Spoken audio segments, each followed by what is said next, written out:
once a man died and his soul got to purgatory. The Creator was sitting in a small cozy room, slowly running his eyes over the lines from the big book. Several souls were standing in the queue, waiting to find out if they were pure enough to go to hell or too sinful to go to heaven. "Am I already dead?" the man asked. "Aha," Demiurge nodded without looking up from studying a thick, impressive book. "You're dead, undoubtedly."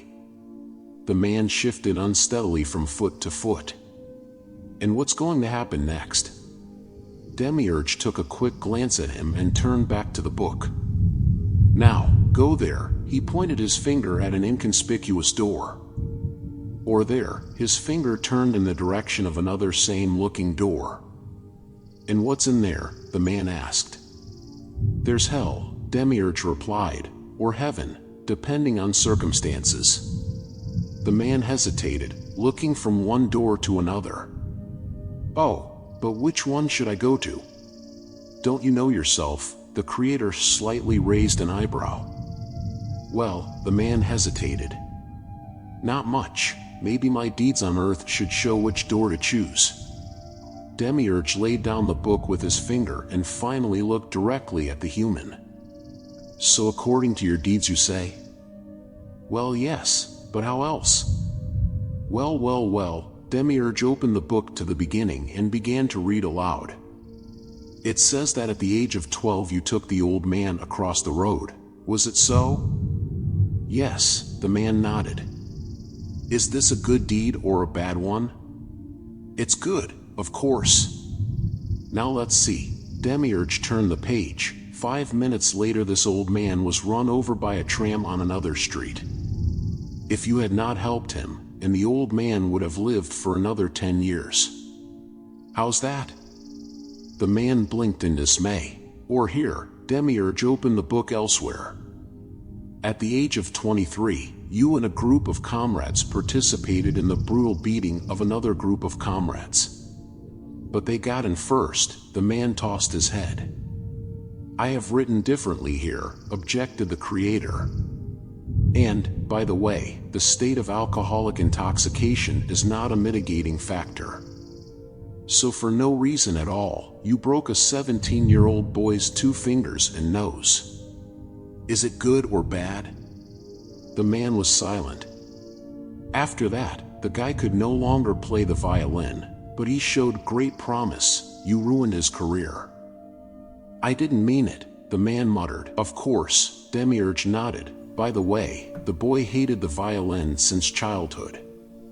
After you met, he decided to take up boxing in order to be able to fend for himself, and eventually became the world champion. Shall we continue?" Demiurge turned a few more pages. "Is rape good or bad?" "But Lord, this child became a wonderful doctor and saved hundreds of lives. Good or bad?"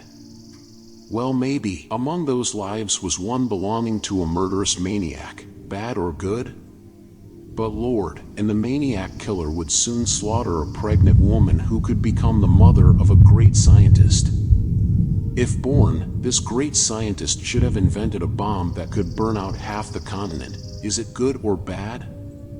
"But I couldn't have known all this," the man shouted. "Of course," he agreed. Or here, on page 246, you stepped on a butterfly. And what was the outcome? The Creator silently turned the book to the man and pointed with his finger. The man read the line, and the hair on his head began to stir. "What a nightmare," he whispered. "But if you hadn't crushed it, this thing would have happened." The Creator pointed to another paragraph. The man looked up and swallowed hard. "Then I did save the world?" "Yes, for times," Demiurge confirmed.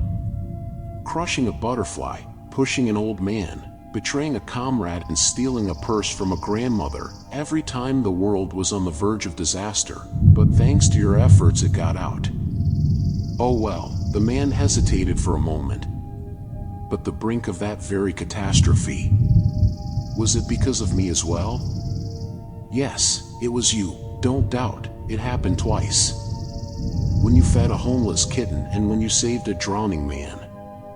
The man's knees buckled and he sat on the floor. "I don't understand anything," he sobbed. "That is why it would be completely wrong to judge you by your deeds," Demiurge said admonishingly. "But only by your intentions. Here you are your own judge." He closed the book and put it in the bookcase among other similar books. "When you decide, go to the chosen door. And I have more souls to check." The man lifted his face in tears. "But I don't know which one is hell and which one is heaven." "That depends on what you choose," replied the Creator.